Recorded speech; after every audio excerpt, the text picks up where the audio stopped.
Kemuliaan hanya bagi Tuhan Yesus Kristus. Kami percaya Bapa, kami bersyukur kami boleh mengenal Engkau sebagai Tuhan dan Juru Selamat kami. Kami tahu Bapa, Engkau berkata memang kami ada di dalam dunia, tapi kami bukan bagian dari dunia. Kami tahu ada kodrat ilahi yang diberikan buat kami Bapa, sehingga kami bisa menang menghadapi dunia ini Bapa. Tuhan berbicara bagi setiap kami pada hari ini. Sampaikan hanya isi hati Tuhan. Pakai hamba-Mu yang tidak ada apa-apanya Bapa. Urapi hamba-Mu Tuhan. Biar bukan hikmat hamba-Mu tetapi hanya hikmat Tuhan saja. Hanya perkataan Allah saja yang disampaikan di tengah kami. Terima kasih Bapa, kami sangat percaya firman-Mu sanggup memerdekakan kami. Firman-Mu sanggup mengubah hidup kami. Firman-Mu sanggup mengubah karakter kami Tuhan. Karena itu biarlah kami selalu menjadi suratan yang terbuka bagi Engkau Bapa. Di dalam nama Yesus yang percaya Tuhan di tengah kita, memberkati kita, mari katakan bersama, amin. Berikan kemuliaan buat Tuhan, silakan duduk. Ya, terima kasih buat tim PW yang luar biasa, ya, tim musik luar biasa. Kita akan sama-sama belajar firman Tuhan. Saudara, tema yang saya berikan hari ini adalah iman yang mengalahkan dunia. Kita semua dipanggil oleh Tuhan dan Yesus berkata, ya, kita memang ada di dalam dunia, tetapi kita bukan dari dunia. Setiap orang yang percaya kepada Yesus, kita bukan berasal dari dunia.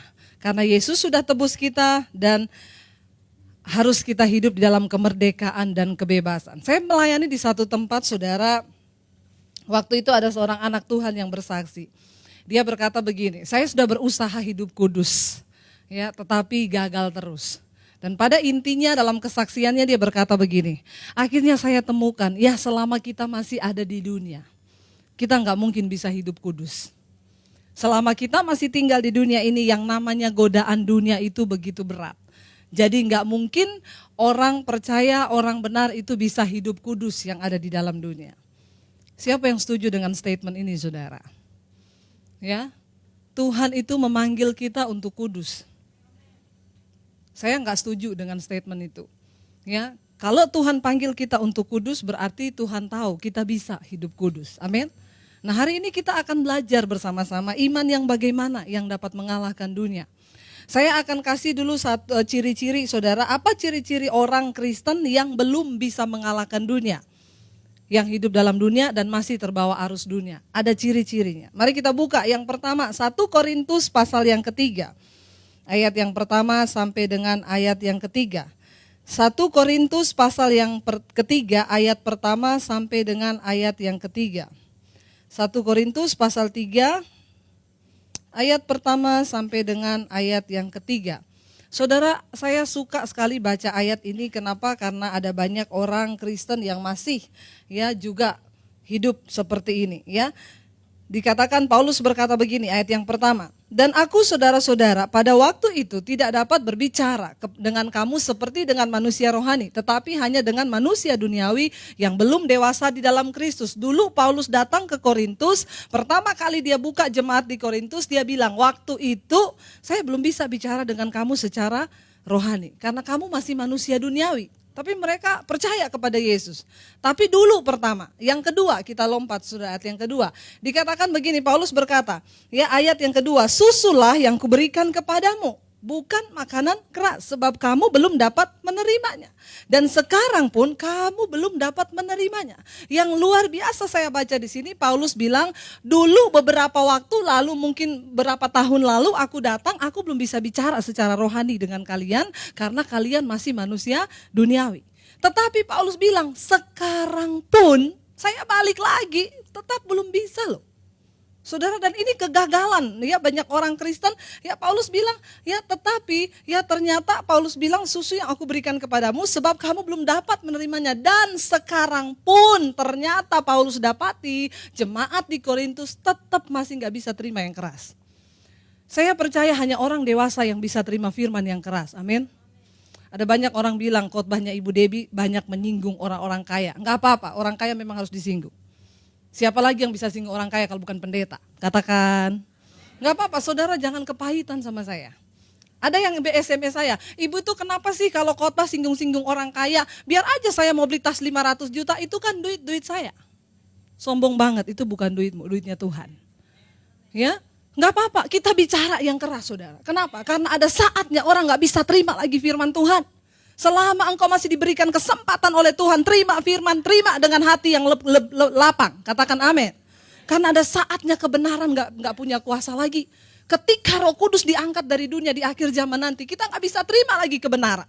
Mumpung masih bisa terima kebenaran, buka hatimu dan katakan, Tuhan, aku mau dirubah oleh kebenaran firman. Katakan amin, saudara. Ya, Paulus bilang jemaat ini nggak dewasa-dewasa. Dulu aku datang nggak bisa bicara keras, sekarang pun saya balik lagi nggak bisa. Dikit-dikit tersinggung. Ada loh saudara jemaat yang keluar dari gereja, dia bilang sama saya, iya Bu, saya sudah keluar dari gereja situ. Kenapa? Masa pas Natal saya nggak dijadwal terima tamu? Astagfirullah subhanallah. Saya bilang, Ibu, Bapak nggak dijadwal terima tamu, ya udah Ibu berdiri-berdiri aja depan pintu, salami semua orang, kan sama aja. Please deh saudara, masalah nggak dijadwal terima tamu kepahitan. Ya, lalu ayat yang ketiga berkata begini, tolong tayangkan lagi. Ayat yang ketiga berkata begini saudara, sama-sama baca. Karena kamu masih manusia duniawi, sebab jika di antara kamu ada iri hati dan perselisihan, bukankah itu menunjukkan bahwa kamu manusia duniawi dan bahwa kamu hidup secara manusiawi? Tanda pertama orang Kristen yang nggak bisa kalahkan dunia, di dalam hatinya ada iri hati. Saudara, iri hati itu nggak akan pernah bisa membawa kita naik. Percayalah, bukan karena kita bisa naik tinggi, Tuhan yang bisa membawa kita naik tinggi. Ada orang yang iri sama saya di Facebook, dia bilang, saya akan jatuhkan kamu, lihat saja saya punya banyak cara untuk jatuhkan kamu. Saya nggak tahu dia siapa. Dia pakai nama samaran, awalnya saya berteman sama dia, lama-lama dia masuk. Saya bilang gini, kalau kamu mau jatuhkan saya, nggak apa-apa. Kamu berurusan dengan Tuhan. Kenapa? Karena Tuhan yang angkat saya. Jadi kalau kamu jatuhkan saya, urusanmu dengan Tuhan loh, bukan dengan saya. Silahkan. Siapa yang berani melawan Tuhan? Saya nggak pernah minta mengangkat diri saudara. Ya, ketika Tuhan lihat kita nih layak, firman Tuhan berkata, aku tahu siapa umat kepunyaanku. Barang siapa yang menyucikan dirinya dari hal-hal yang jahat, ia ku pandang layak, ku tempatkan di tempat yang mulia untuk tugas dan pekerjaan yang mulia. Siapa yang bisa angkat diri? Nggak ada. Iri hati nggak akan menambahkan apa-apa. Orang iri hati hidupnya susah saudara. Ya, jangan iri hati. Gitu ya, lihat orang diberkati iri hati. Saya punya mbak di rumah, dia bilang, Bu, sebentar lagi lebaran. Wah, saya repot Bu kalau lebaran. Kenapa Mbak? Soalnya tetangga itu sudah pada saingan. Pakai gelang emas, pakai kalung emas. Ya, saya bilang, Mbak, hidupmu jangan mau ditentukan sama keadaan di sekitarmu. Kalau kamu tetap bersuka cita sekalipun kamu nggak pakai emas, siapa yang bisa ganggu kamu? Saya bilang sama dia, Mbak kan punya Yesus. Kita punya Yesus, punya segalanya loh. Amin. Nggak usah iri Mbak, iri hati itu bikin capek hidup. Lihat tetangga ya, beli TV baru, Pak. Tetangga loh, kenapa? Beli TV baru. Terus maksud loh, kita juga harus ganti TV baru. Pak, tetangga loh, ya ganti mobil baru. Berarti kita juga dong harus ganti mobil baru. Sampai akhirnya menghalalkan segala cara. Utang kanan kiri nggak bisa bayar. Waktu utang nggak bisa bayar baru ngomong, Tuhan kenapa hidupku seperti ini? Ya, saudara hati-hati.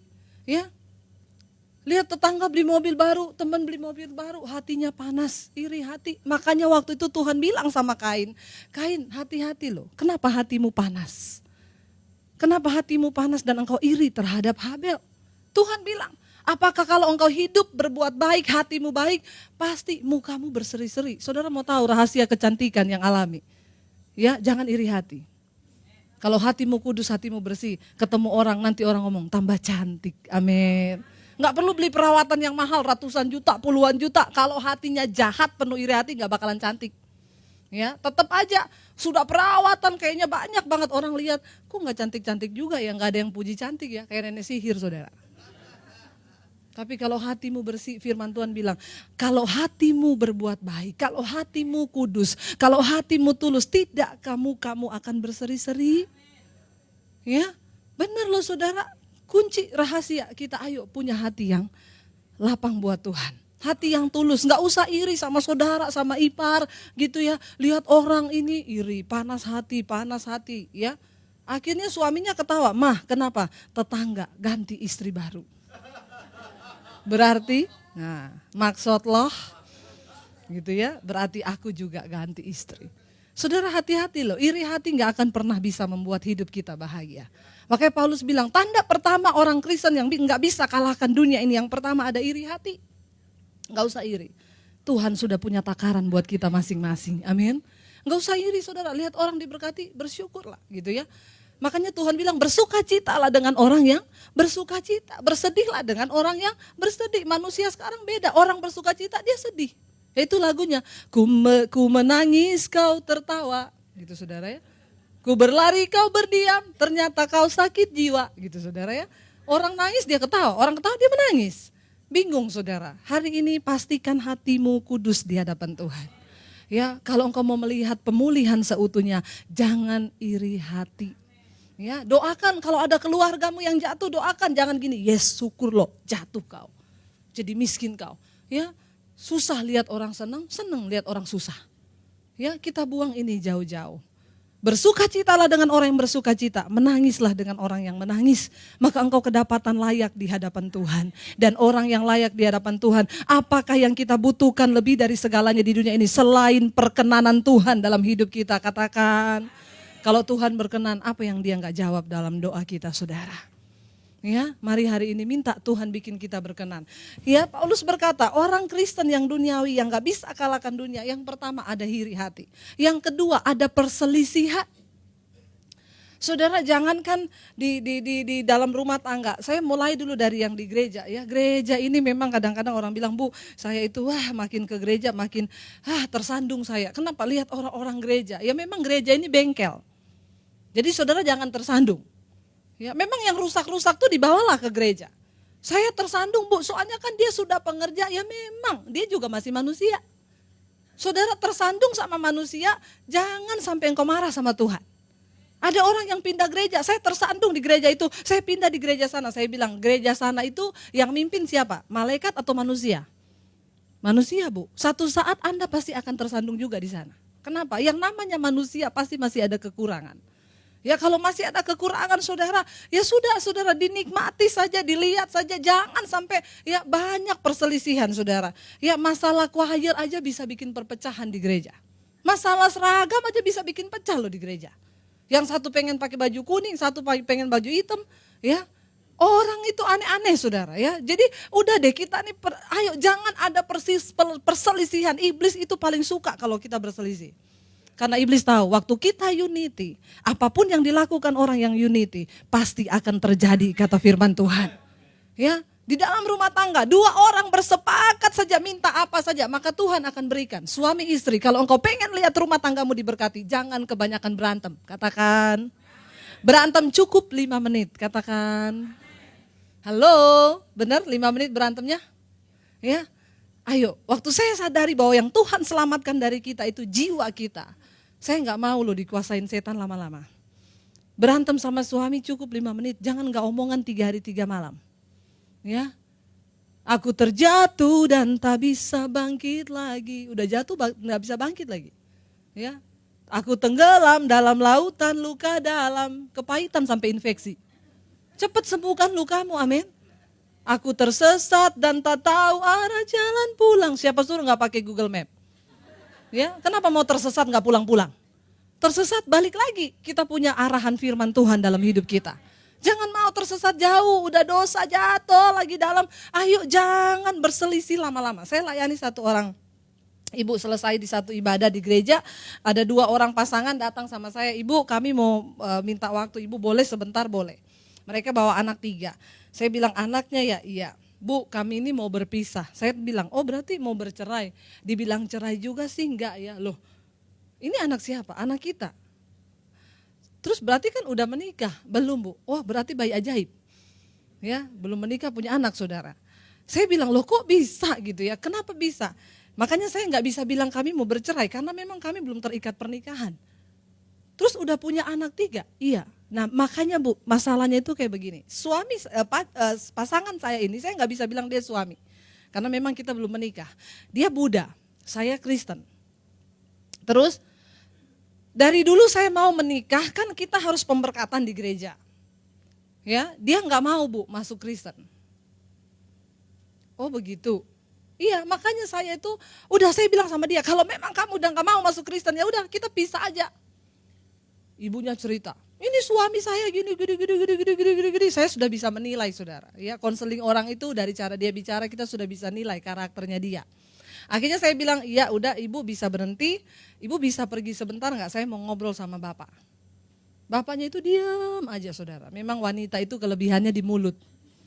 Ya, kadang-kadang seperti itu ya, mulutnya dua saudara ya. Kalau laki-laki itu mikir ya, tapi hati-hati bapak-bapak jangan kebanyakan mikir, nanti kena stroke. Banyak-banyaklah menyanyi, amin.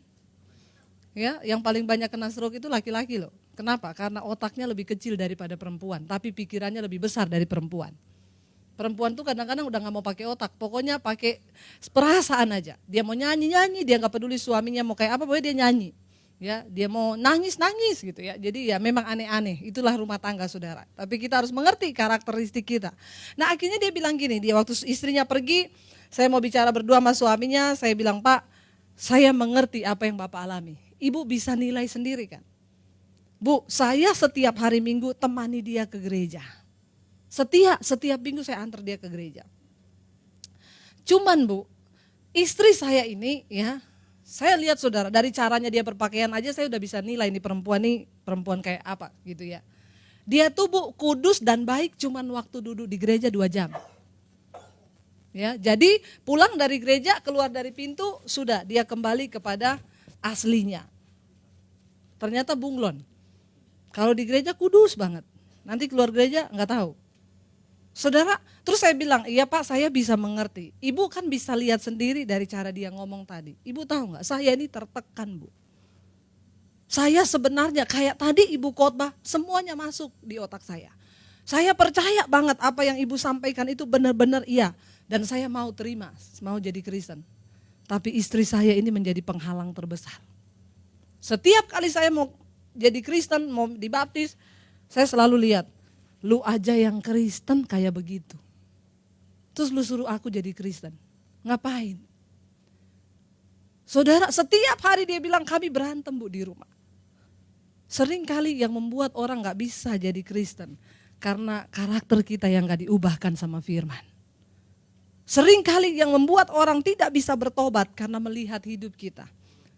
Istrinya ngomong, suaminya ngomong, setiap hari di rumah berantem. Dia gak pernah menghargai saya sedikit pun Bu.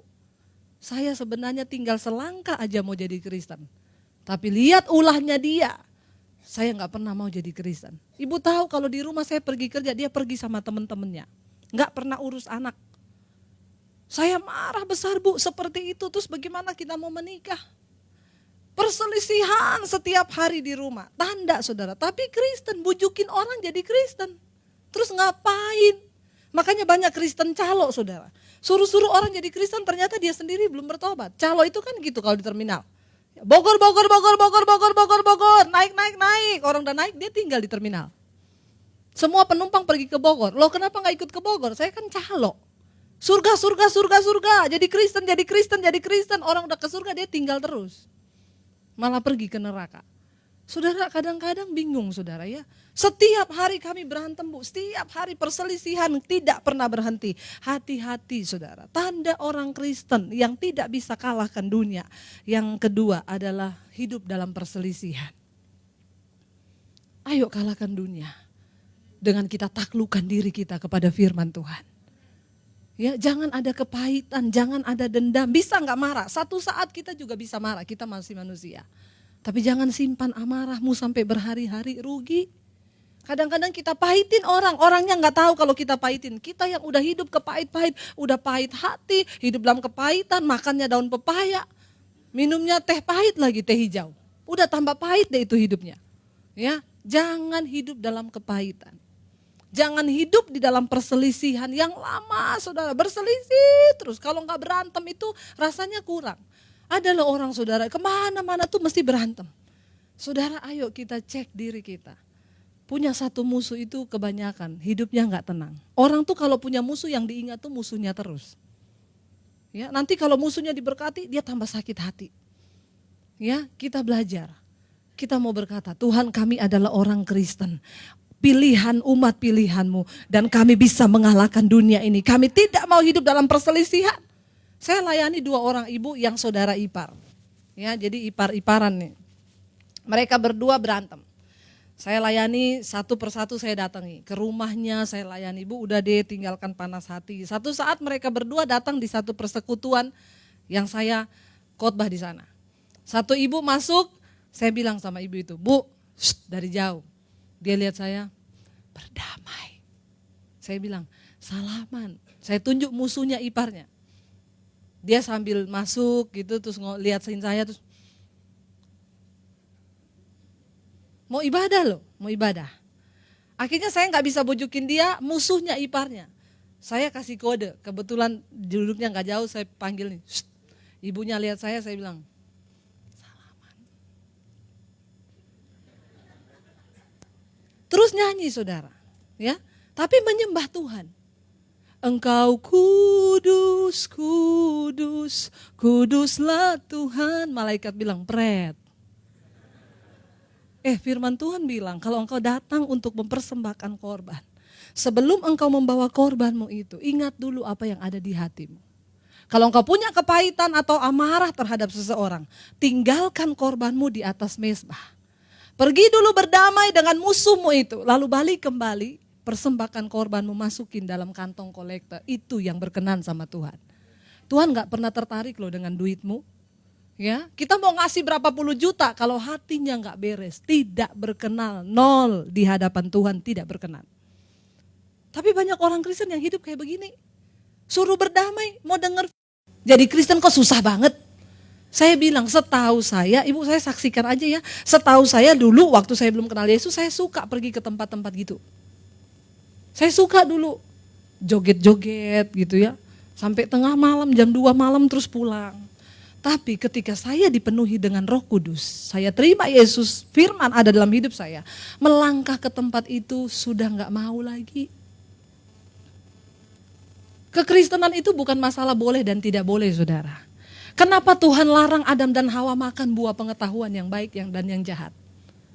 Karena itu Tuhan gak mau kita hidup menurut baik dan jahat, boleh dan gak boleh. Kekristenan bicara tentang hubungan yang intim dengan Tuhan. Kalau engkau intim dengan Tuhan, semua itu gak jadi larangan lagi. Bukan masalah gak boleh, bukan. Ya, tetapi ketika engkau intim dengan Tuhan, engkau mempunyai satu kesadaran, Roh Kudus hidup di dalammu, engkau tahu mana yang boleh, mana yang gak boleh, itu engkau lakukan dengan tulus. Kalau kita jadi Kristen cuman karena itu akibatnya Adam dan Hawa tuh sampai sekarang. Kalau mau dipikir kenapa sih manusia gak boleh makan buah pengetahuan yang baik dan yang jahat? Ya jadinya kayak sekarang, Kristen sekarang kan banyak gitu. Masa sih jadi Kristen terus gak boleh ke night club? Masa gak boleh gini, gak boleh gitu? Ya, masa nggak boleh nonton bioskop, nggak boleh gini. Saudara, hati-hati dengan roh duniawi. Saya bilang sama anak saya, Dek, Mam nonton bioskop dek, Mami nggak suka dek nonton bioskop. Mam please deh hari gini, jangan terlalu kudus kale. Anak saya loh, saudara, anak sekarang tuh bener-bener ya, kita kalau nggak tanamkan firman bahaya loh.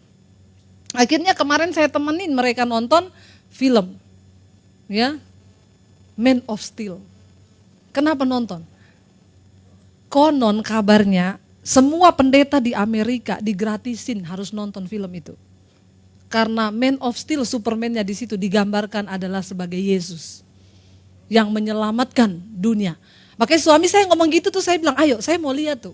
Ya, Yesus kayak apa yang digambarkan. Jadi ceritanya buat yang sudah nonton, saudara, ya, yang udah nonton angkat tangan. Enggak usah takut, saya juga nonton soalnya. Ya. Saudara ya, ceritanya dia harus selamatkan bumi dari kepunahan, dari manusia yang akan hancur. Ya dia korbankan dirinya, dia dibuang ke bumi untuk selamatkan. Jadi ada satu tayangan, dia datang ke pastor waktu itu mau ngambil keputusan. Dia di sini, dia lagi berdiri sini, di sebelah gambarnya Yesus lagi berdoa. Itu ada, memang ada, message itu ada. Ya, jadi Yesus di sebelah digambarkan. Lalu waktu dia ditanya, apakah kamu tuh Superman? Dia bilang bukan, saya ini adalah harapan.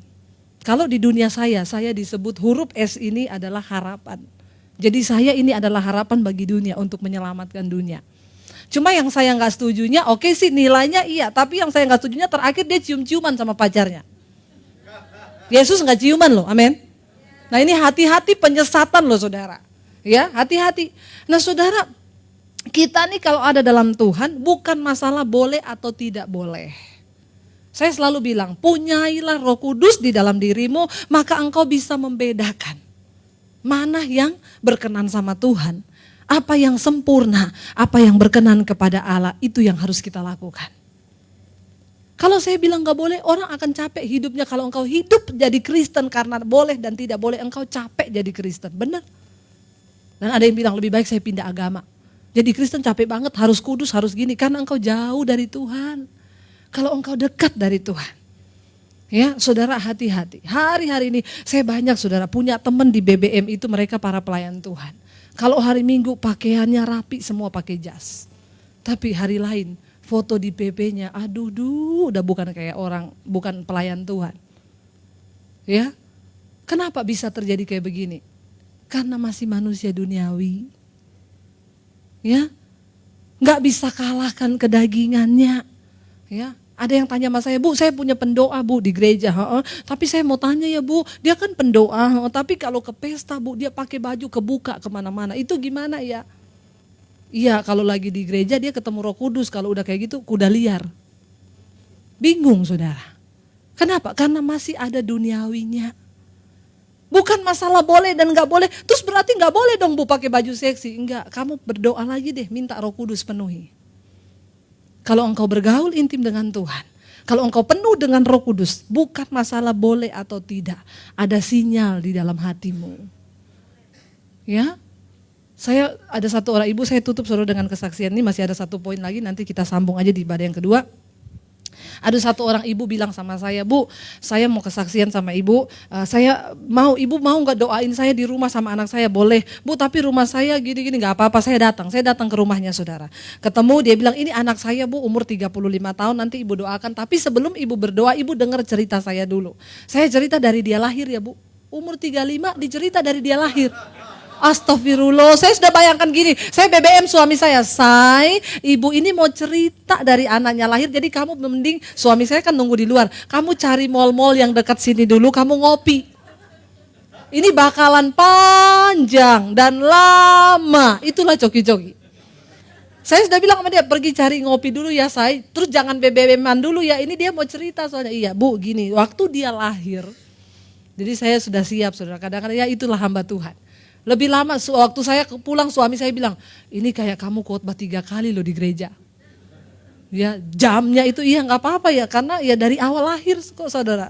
Ya jadi ya udah, didengar saja. Saya dengar dia cerita. Dulu Bu, waktu saya hamil pertama, saya nikah sama suami saya. Suami saya waktu itu sudah di gereja GBI. Saya belum GBI. Nah waktu itu saya benci banget kalau diajak ke gereja GBI hari Minggu. Kenapa? Saya nggak suka gitu loh. Orang GBI itu tepuk-tepuk tangan, nyanyi, nari-nari, abis itu nangis. Saya pikir ini orang gila. Abis tepuk tangan, nari-nari, terus nangis-nangis, terus nari-nari lagi, terus nangis-nangis lagi. Ya memang di dalam Tuhan ini kita harus gila dalam tanda kutip. Ya, kalau nggak gila, nggak ikut Tuhan sungguh-sungguh saudara. Ya, dia bilang, jadi saya tuh bingung Bu.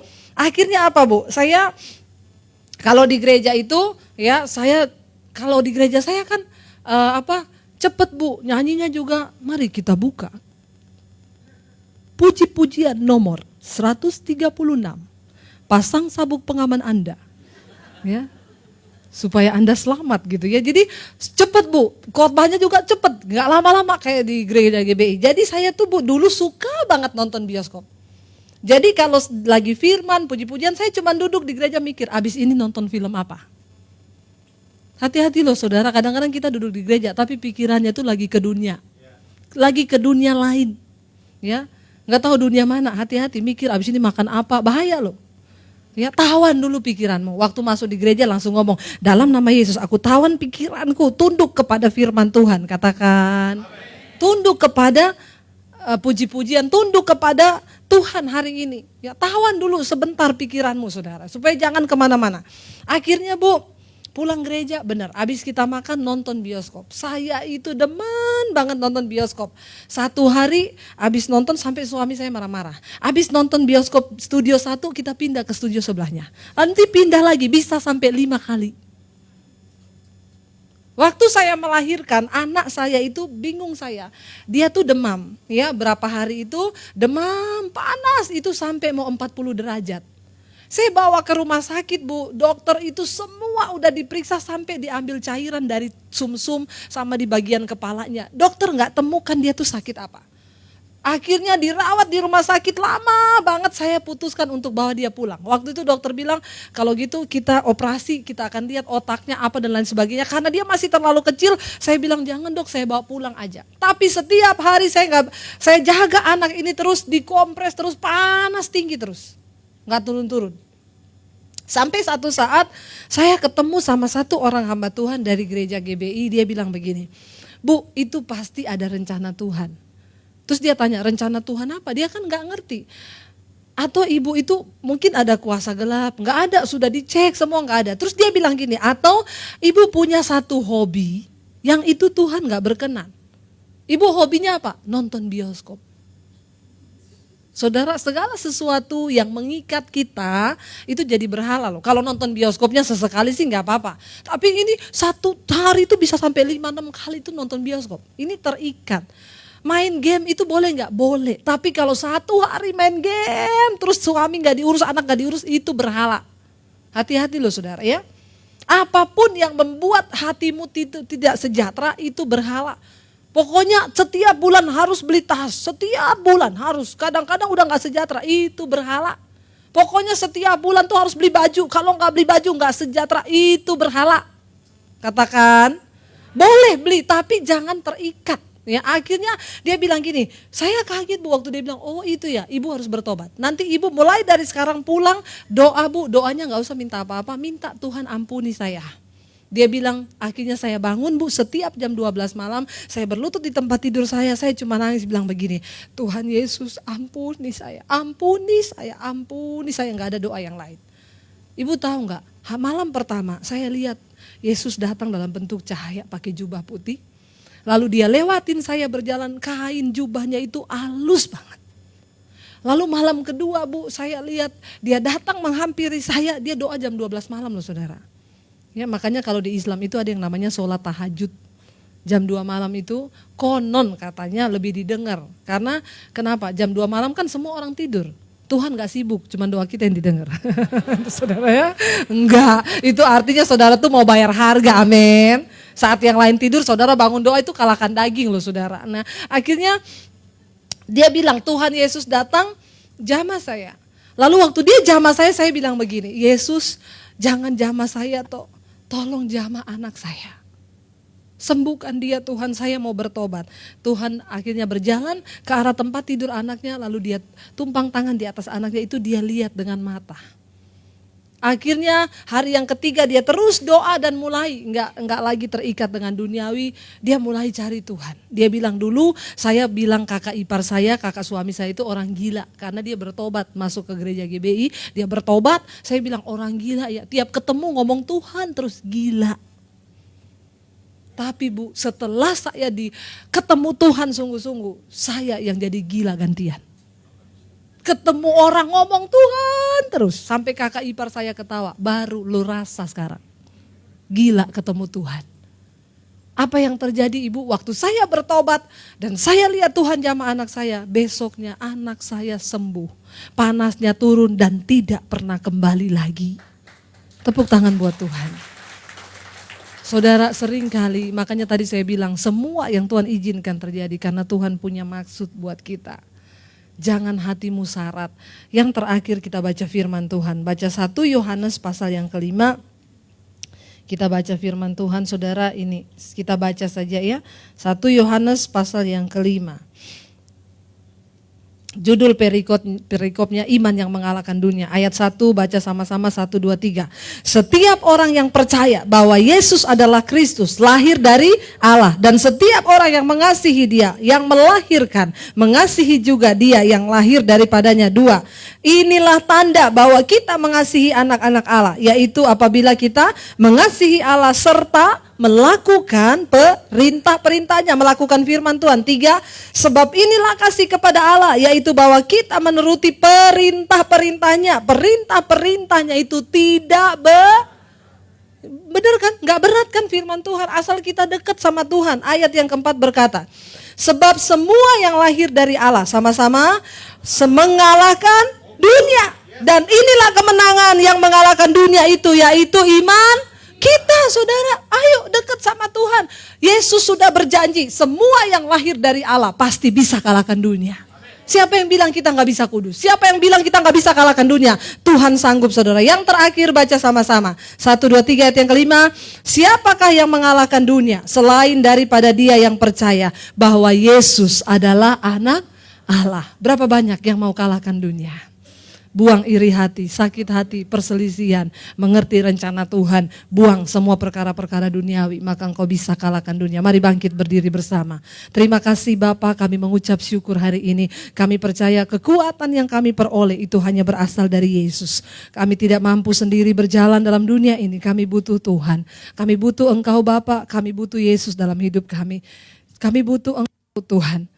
Kekuatan di hidupku, ku dapat hanya di dalam Yesus. Mari kita naikkan pujian ini dengan kita imani, saudara, bahwa kita bisa bersama dengan Tuhan. Engkau yang bilang saya nggak mungkin kudus, engkau bisa bersama dengan Tuhan. Engkau yang berkatakan aku tidak berkenan, engkau bisa bersama dengan Tuhan. Mari angkat tanganmu kepada Tuhan.